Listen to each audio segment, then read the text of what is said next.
Olá galera, que alegria poder trabalhar um pouquinho mais com língua portuguesa. Aqui é o professor Boni e mais uma vez eu trago para você uma dica, uma aula especial. Meus alunos, meus amigos, meus colegas de magistério, o meu abraço. Eu tenho esse canal no YouTube cujo nome é Professor Boni. Peço a você a gentileza de se inscrever em meu canal, tá bom? Faça inscrição no canal do Professor Boni e receba em seu celular as dicas de língua portuguesa. Você clica na palavra inscrição, que vai em vermelhinho lá junto com a palavra Professor Boni, e depois você clica também no sininho, tá bom? Muito bom, né? Gostaria então do seu apoio, do seu carinho, você acompanhar as minhas aulas. Hoje o tema dessa aula de língua portuguesa, na verdade é uma aula breve, não é demorada.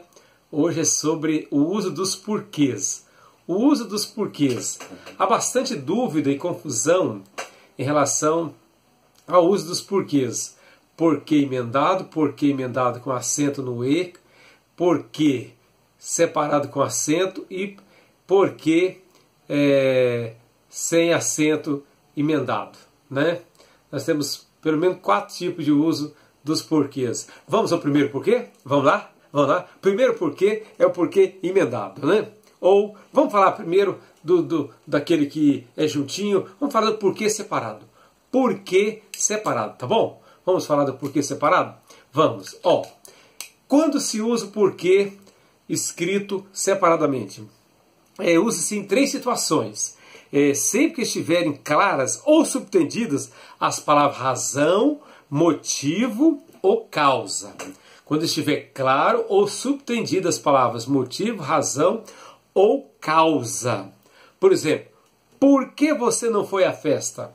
Está subtendida aí a palavra razão, né? Por que motivo você não foi à festa? Está aí dando a entender que seria a palavra razão que você colocaria. Por que razão você não foi à festa? O chefe me perguntou por que você quer mudar de sessão. O chefe me perguntou por que você quer mudar de sessão. Então você tem aí uma outra razão, né? Razão. Qual a razão que você quer mudar de sessão? Nesse caso, o porquê é separado, sem acento, ok?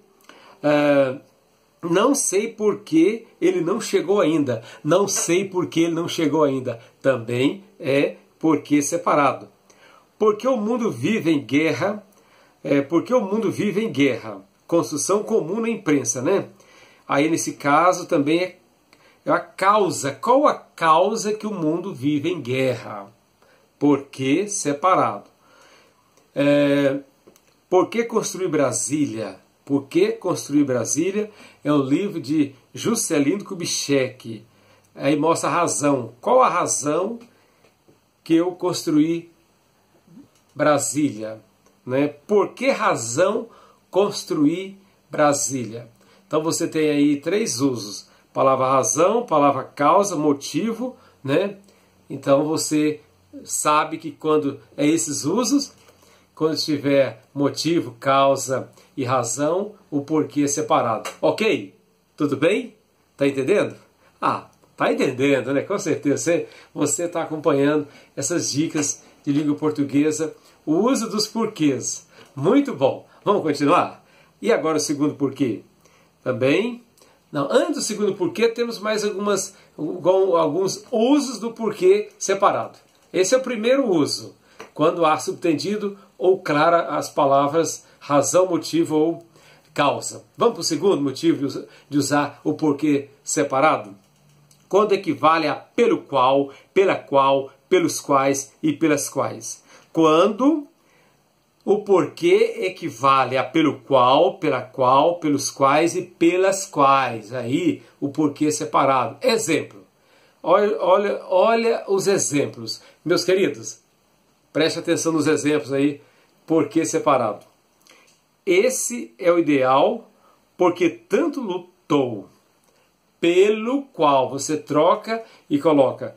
Esse é o ideal pelo qual tanto lutou. Então esse porquê aqui é separado, viu? Quando você tem o sentido de pelo qual. Segundo exemplo, matar o inseto, a moça fora picada. Mataram o inseto porque a moça fora picada, né? Melhor dizendo, mataram o inseto porque a moça fora picada. Qual palavra nós colocamos no lugar da razão? Qual? É pelo qual. Mataram o inseto pelo qual a moça fora picada. Certo? Mataram o inseto porque a moça fora picada. Então você vai trocar porque pelo qual. Outro exemplo. Eram os dois nomes porque todos o chamavam. Eram os dois nomes porque todos o chamavam. Pelos quais. Olha aí, você troca porque separado pelos quais. Eram os dois nomes pelos quais todos o chamavam. Aí é o porquê separado, tá bom? Tá vendo? Deu para notar então? O primeiro uso é quando a razão, motivo ou causa. E também falamos do outro uso que é quando equivale a pelo qual, pela qual, pelos quais e pelas quais. E citamos o exemplo. Vamos continuar com outro porquê. O porquê separado, acentuado, circunflexo no que. Né? Acento circunflexo no que. Por quê? É empregado quando nos casos anteriores vem no fim da frase. É empregado quando razão, motivo ou causa vem no final da frase. Aí o porquê é separado com acento no que. Certo? Olá, vamos. Professor Boni com uma aula especial, Dicas de Língua Portuguesa pelo YouTube. Faça a sua inscrição no nosso canal, tá bom? Ok, vamos lá. Não fez o trabalho e não explicou por quê. Olha aí, ó. Não fez o trabalho e não explicou por quê. Aí vem o motivo, né? O motivo vem no final da frase. Não fez o trabalho e não explicou o motivo. Tá vendo? Porque separado com acento. Segundo exemplo, o amigo o alertou e ele perguntou por quê. O amigo o alertou e ele perguntou por quê. Perguntou a razão. A razão vem no final da frase. Então é porque acentuado e separado. Estava triste sem saber por quê.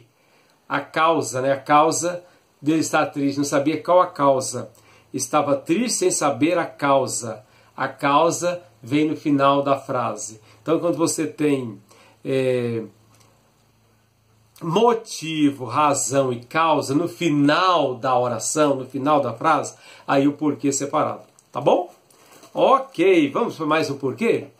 O porquê emendado, junto.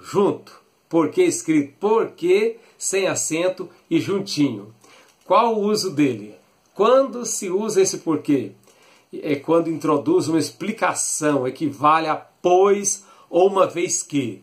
Quando você introduz uma explicação equivalente a pois ou uma vez que, então o porquê é juntinho. O funcionário chegou atrasado porque havia perdido o trem. O funcionário chegou atrasado porque havia perdido o trem. Pois havia perdido o trem. Você troca o pois no lugar do porquê, então o porquê emendado sem acento.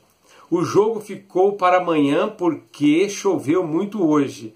O jogo ficou para amanhã porque choveu uma vez. Choveu muito hoje. Qual palavra que você vai trocar e colocar no lugar do porquê? Uma vez que. Aí é emendado sem acento. O jogo ficou para amanhã porque choveu muito hoje. Uma vez que choveu muito hoje. O jogo ficou para amanhã, uma vez que. Então, nesse caso, você troca o pois e agora uma vez que. E aí não tem como ser com acento e nem separado. Um outro exemplo muito famoso.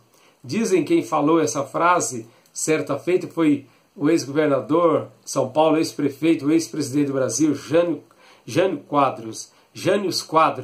Ele falou, filo,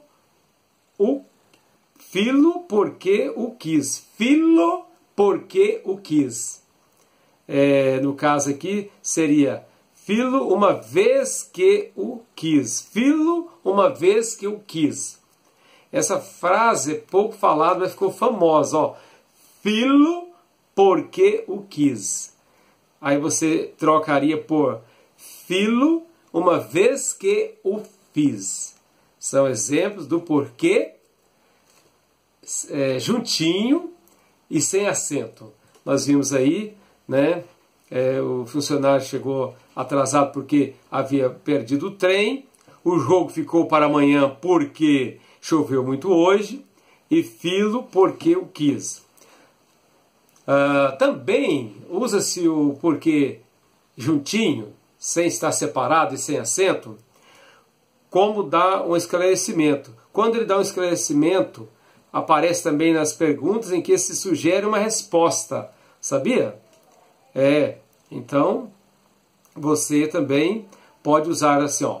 O funcionário chegou atrasado porque havia perdido o trem? O funcionário chegou atrasado porque havia perdido o trem? Tá vendo? Está perguntando, exigindo uma resposta. O jogo ficou para amanhã porque choveu muito hoje? Está dando um esclarecimento e aparece também nas perguntas em que se sugere uma resposta imediata. Dentro da pergunta já sugere uma resposta. Aí o porquê está junto. Ok? Olha aí, curiosidade sobre o porquê. O porquê separado, sem acento, né? O porquê separado com acento e o porquê emendado, juntinho, escrito sem hífen e sem nenhuma separação. Ok? Na próxima aula vamos falar do último porquê. Vou deixar o último porquê para a próxima aula, tá bom? Mas antes de terminar a aula, eu queria contar um caso para você, um caos. Contar uma historiazinha engraçada para você, tá bom? Você já ouviu falar aquela história do seu Manuel, que chegou de Lisboa para vir para São Paulo para fazer compras nos grandes mercados de São Paulo? E ele veio naquele tempo dos bondes, naquele tempo dos trem, tipo os trem de ferro, mas eram os bondes de São Paulo. Ele veio com sua casaca, com seu chapéu todo chique. Ele desceu no aeroporto, né, de São Paulo, e logo, quando já existia só um aeroporto ainda, né, na capital, aí depois ele desceu, pôs sua capa e entrou em um trem para ir para a zona do Brás, região do grande comércio do estado, da capital paulista. Seu Manuel chegou de Lisboa. E aí acontece que ele chegando de Lisboa, ele pegou a sua pasta chique, a sua capa, e sentou-se na poltrona do trem, do bonde. Sentou-se na poltrona ali, ao lado da janela. E tinha um detalhe, a janela do bonde estava quebrada. Havia um vidro enorme quebrado, e eis que veio uma tempestade de chuva e vento, e caindo muita chuva dentro ali do trem, dentro do bonde, e molhando o seu Manuel todo. E o seu Manuel ficou ali encolhido, tentando se esconder e tal, e a chuva caindo da janela, caía em cima dele e o molhou todinho. E naquele vagão estava só ele dentro do vagão, com todas as demais poltronas vazias. Naquele momento, só ele pegou o trem para a região da 25 de março, região do Brás. Ele ia descer próximo àquela região para fazer compras. Só que na hora que ele estava ali, tomando aquela grande chuva, não tinha ninguém mais no vagão ali, sentado nas poltronas. E ele muito bravo, falou, os brasileiros não têm cuidado, os brasileiros são irresponsáveis, como é que não arrumou essa janela, não consertou, e agora como eu vou fazer compras? E ele desceu na primeira estação, molhadinho, muito nervoso, e foi conversar com o dono lá, com o chefe da estação. Ele chegou bravo e falou, olha, eu me molhei todo, eu estava no trem ali e a janela estava quebrada e a chuva de vento, olha, trouxe a chuva para cima de mim. Eu estou aqui todo ensopado de chuva, todo molhado, que coisa terrível. E aí o chefe da estação pacientemente, falou: seu Manuel, mas por que o senhor não trocou de lugar? Por que o senhor não saiu de onde o senhor estava sentado e não trocou de lugar, não trocou de poltrona? Aí ele disse assim: olha, como eu ia trocar de poltrona se estava só eu no trem? Como eu iria trocar de lugar? Com quem eu ia trocar de lugar? Com qual pessoa se só estava eu no vagão? Como eu ia trocar de lugar, meu senhor? Se eu estava sozinho no trem, não tinha ninguém para eu trocar de lugar. Olha que interessante. Ele achou que para trocar de lugar tinha que ter alguém noutra poltrona para a pessoa sair da poltrona sequinha e ir trocar com ele para ficar no molhado. Olha o tanto que ele entendeu errado. Cuidado com a comunicação. Cuidado com o entendimento, tá bom? Olha, o português pega a gente. Muitas vezes a gente fala uma coisa, a pessoa entende outra. Tá bom? A historinha é interessante, não é? Tipo, talvez você possa entender como piada, mas, ó, se você não sorriu, mas é engraçado, viu? Procure sorrir, tá bom? Ok? Um abraço, professor Boni. Só peço um favor a você, faça inscrição no meu canal e veja esse vídeo mais de uma vez para você entender melhor a aula, tá bom? Ok? Até mais. Grande abraço e até o próximo vídeo.